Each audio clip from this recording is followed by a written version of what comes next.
உங்களுக்குள்ளே இருக்கிற பவரை வெளில கொண்டு வரதுக்கு தான் இந்த ஃபன் அண்ட் ப்ளஷர் ஃபார்முலாவே அவங்க சொன்னாங்க.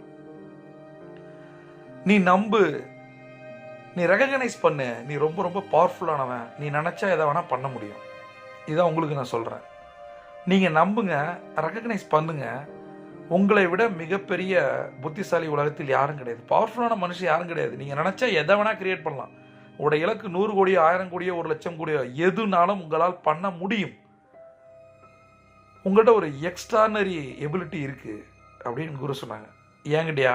ஆமாம், தோற்றோடி போய் கடனோட வந்திருக்கேன். எனக்கு என்ன எக்ஸ்ட்ரானரி எபிலிட்டி இருக்குது? வேலையை விடுறதுக்கு ஒரு தைரியம் வேணும். 9 பிஸ்னஸ் ஆரம்பிக்கிறதுக்கு மிகப்பெரிய கட்ஸ் வேணும். அது எனக்கு இருந்திருக்கு, அது எனக்கு தெரியல. தோல்வியை தான் நம்ம பார்க்குறோம்.